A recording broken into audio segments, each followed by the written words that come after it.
Ito pala ang dahilan kung bakit laging namamatay yung aking TMX Supremo. What's up mga pre? Ngayon ay magbabaklas ako nitong aking ignition switch ng aking TMX Supremo. Ang issue kasi nito, laging namamatay. Kahit susian, nawawala siya ng contact. Ito yung sinasabing sakit na ng TMX Supremo.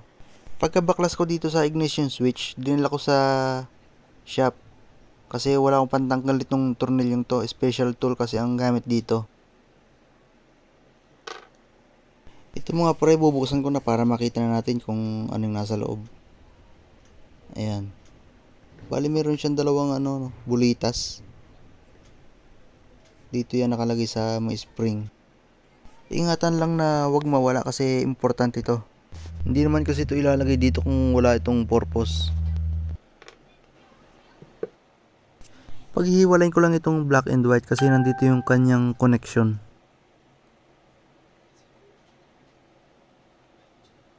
So, ito na mga pre. Ayun, tanggal. Yun, ay, ito. Kaya pala.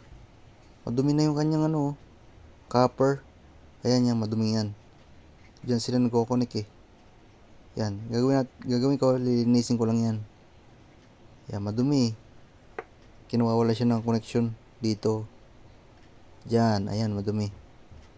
Linis lang ang katapat ito mga pre. Pupunasan ko lang ito ng tissue na may alcohol para matanggal yung mga grasa. At dumi na dumikit dito sa contact ng switch.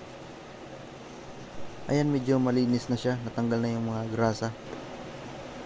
Ayan, malinis na pero may natitira pang kulay itim. Matigas naman siya na kumapit na dito sa contact. Kiniskis ko lang ito ng kutsilyo para mas mabilis kasi maliit lang naman to eh. Kailangan lang na matanggal yung mancha na dumikit dyan sa copper na yan. Oh, malinis na. Pwede na natin itong i-assemble. Ilalagay ko na itong spring. Dalawa. Bali, 4 ang spring nito, no? Yung dalawa nasa likod para sa bulitas. Yan. Dali lang naman mag-assemble.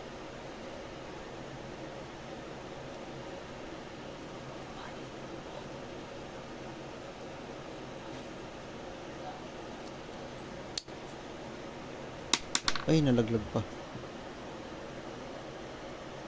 Pagkatapos, isasalpak ko na itong kanyang main body switch. Ayan, meron siyang orientation. Pagka kasi mali ang pagkakalagay mo, hindi siya papasok. Pero madali at basic lang to. Kayang-kaya mo na yan. Ito mga pre, tapos na nailagay na yung cover. Tsaka itornilyo ko na yan. Ayan, kasi wala akong tools na pampihit yan eh sa tornilyo. Bali, basa lang siya. Napasobra yata yung lagay ko ng WD-40 kasi para mas smooth yung pagpihit ng susian.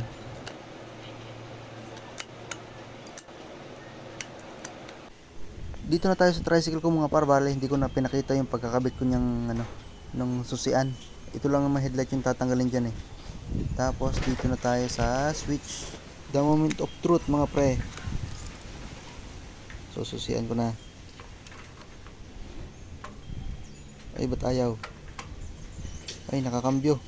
Nakakambyo pala. Yun, okay. Okay mga pre, ayos. Gumagana siya oh. Try ko nga itong i-start. Kaso wala na itong gasolina eh. Okay, subukan natin. Ayun, ayos. Diba, malakas pa rin yung battery. Ayos, approve mga pre. Okay.